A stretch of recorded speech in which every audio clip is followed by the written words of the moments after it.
जनगणना ही होणार आहे। म्हणजेच या अगोदर 2011 मध्ये जनगणना झाली होती, त्यानंतर तब्बल 15 वर्षांनी जनगणना सुरू झालेली आहे।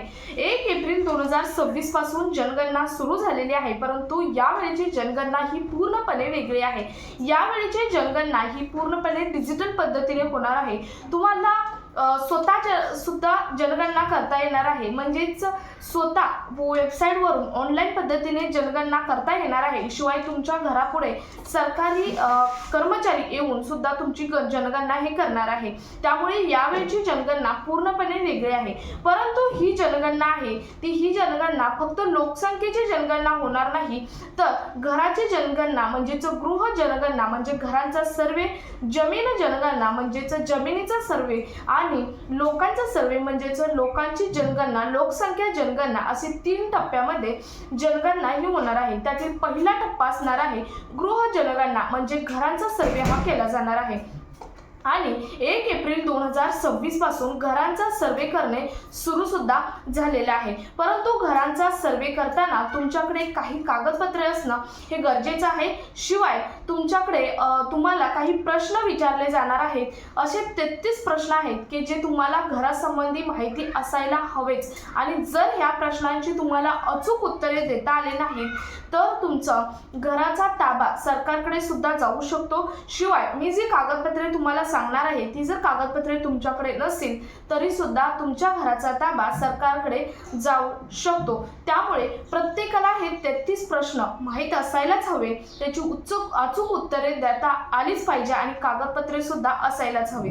खरं तर घराचा सर्वे 1 एप्रिल 2026 पासून चालू झालेला आहे, परंतु तो टप्प्याटप्प्याने होणार आहे। म्हणजे काही राज्यांमध्ये 1 एप्रिल पासून सुरू झालेला आहे, काही राज्यामधून 1 मे पासून सुरू होणार आहे। असे सप्टेंबर पर्यंत टप्पे चालू राहणार आहेत आणि त्यानंतर 2027 मध्ये लोकसंख्येचा सर्वे हा केला जाणार आहे। तर आजच्या व्हिडिओमधून आपण पाहणार आहोत की घराचा सर्वे करताना नेमकी कोणती कागदपत्रे तुम्हाला तुमच्या घरासमोर सरकारी कर्मचारी आल्यानंतर दाखवायचे आहेत, किंवा तुम्ही जरी जनगणना केली तरी तुम्हाला तिथे तुमची कागदपत्रे अपलोड करायची आहेत, किंवा तुमच्या घरासमोर कर्मचारी आल्यानंतर तुम्हाला कोणते प्रश्न तो कर्मचारी विचारणार आहे ज्याची उत्तरे तुम्हाला पहिल्याच वेळेत अचूक द्यायची आहेत, अन्यथा तुम्हाला ती उत्तरे नंतर बदलता येत नाहीत आणि जर तुमची ही उत्तरे अचूक नसतील तर तुमचे घर हे सरकारच्या ताब्यात सुद्धा जाऊ शकते। त्यामुळे तुम्हाला आजचा व्हिडिओ अतिशय महत्त्वाचा ठरणार आहे।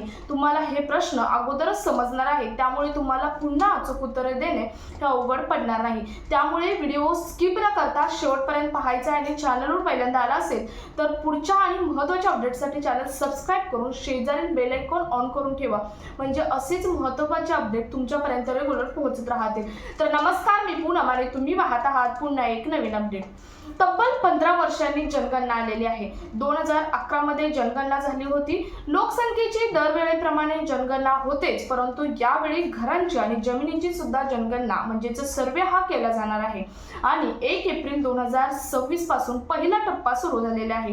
पहिल्याच टप्प्यात घरांची जनगणना सुरू झालेली आहे आणि या घरांच्या जनगणनेसंदर्भात काही प्रश्न तुम्हाला केले जाणार आहेत। नेमके ते प्रश्न कोणते आहेत पुढे पाहणारच आहोत, परंतु महाराष्ट्रामध्ये जनगणना, घरांची जनगणना कधीपासून सुरू होणार आहे तर महाराष्ट्रामध्ये घरांची जनगणना हे 1 मे पासून सुरू होणार आहे, कारण 1 एप्रिल पासून दुसऱ्या राज्यामध्ये सुरू झालेले आहे। सध्या महाराष्ट्रामध्ये कोणत्याही प्रकारची जनगणना सध्या सुरू झालेली नाही, परंतु टप्प्यानुसार महाराष्ट्राचा नंबर हा 1 मे पासून चालू होत आहे। 1 मे पासून जनगणना ही सुरू केली जाणार आहे आणि पहिल्याच टप्प्यात घरांची जनगणना महाराष्ट्रामध्ये केली जाणार आहे। बाकीच्या राज्यांमध्ये कधी होणार, याचे टप्पे काय आहेत याचा एक सेपरेट व्हिडिओ आपल्या चॅनलवरती मागच्या 2 दिवसामध्ये पोस्ट केला आहे। तुम्हाला ते पाहायचं असेल तर तुम्ही पाहू शकता, परंतु आता महत्त्वाचं आपण व्हिडिओमधून पाहणार आहोत की कागदपत्रे कोणती आणि घरांचा सर्वे करताना तुम्हाला 33 प्रश्न हे कोणते विचारले जाणार आहेत। तर बघा, त्यातील पहिलं पाहूया तुमच्याकडे कोणती कागदपत्रे असणं गरजेचं आहे ज्यामुळे तुम्ही तुमच्या घराचा ताबा हा फिक्स सांगू शकणार आहात। तर त्यातील पहिलं कागदपत्र आहे ते म्हणजे तुमचं रेशन कार्ड आणि रेशन कार्डवरती तुमचा ज्यांच्या घरावर घराचं नाव म्हणजे तुमचं घर ज्यांच्या नावावर रजिस्टर आहे, म्हणजे ज्यांच्या नावावर तुमचं घर आहे अशा व्यक्तीचं नाव रेशन कार्डवर असणे आणि ते रेशन कार्ड तुमचं चालू असणे म्हणजेच KYC अपडेट केलेले असणे गरजेचं आहे, तो सुद्धा पुरावा आहे। त्यानंतर दुसरं म्हणजे तुमचं वीज बिल असेल किंवा पाणी बिल असेल आणि तेही त्या घर मालकाच्या नावावरच असणं गरजेचं आहे। घराचा मालकी हक्क म्हणून तुमचा कोणताही पुरावा चालेल, शिवाय जर तुम्ही भाड्याने राहत असाल तर तुमचं रेंट ॲग्रीमेंट असणं सुद्धा महत्त्वाचं आहे। त्यामुळे तुम्ही सिद्ध करू शकणार आहात की तुम्ही तिथे राहत आहात। त्यामुळे घरांचा सर्वे करताना ही कागदपत्रे तुम्हाला महत्त्वाची ठरणार आहेत। यातील कोणतंच कागदपत्र नसेल तर शैक्षणिक कोणताही पुरावा तुम्ही देऊ शकता। आता ही कागदपत्रे तुम्हाला सगळी कागदपत्रे कंपल्सरी नाही, तर यातील फक्त एक कागदपत्र तुमच्याकडे असणं गरजेचं आहे, तरच तुम्ही घराचा हक्क हा सांगू शकणार आहात। बरेच यूट्यूब चॅनल असतील किंवा सोशल मीडियाच्या माध्यमातून सांगितलं जात आहे की ही कागदपत्रे तुमच्याकडे कंपल्सरी असतील तरच तुम्ही त्या घराचा मालक ठरू शकता।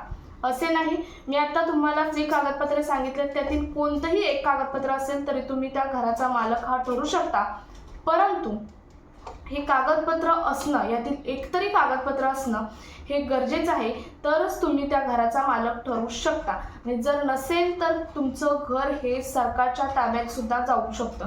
मला वाटतं ही कागदपत्रे इतकी सोपी आहेत, ज्यांच्याकडे कंपल्सरी मला वाटतं सर्वांकडे ही कागदपत्रे उपलब्ध असतातच। तर अतिशय महत्त्वाची ही कागदपत्रांची आपण लिस्ट पाहिलेली आहे।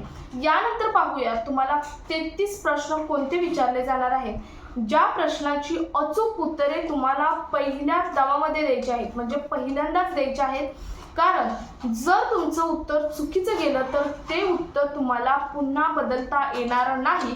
कारण यावेळची जनगणना घरांची असो, जमिनीची असो किंवा लोकसंख्येची असो ही डिजिटल पद्धतीने होणार आहे आणि एकदा का पोर्टलवरती वेबसाईटवरती तुमचं उत्तर नोंदवलं तर ते पुन्हा एडिट करता येणार नाही, तसा ऑप्शन सुद्धा सरकारने तिथे दिलेला नाही। त्यामुळे अचूक उत्तर द्यायचं आहे, त्यामुळे व्यवस्थित प्रश्न पाहून घ्या। त्यामुळे तुम्हाला मदत होणार आहे की तुम्हाला तुमच्या घरासमोर जेव्हा एखादा कर्मचारी येईल तेव्हा तुम्हाला पटापट उत्तर हे देता येणार आहे।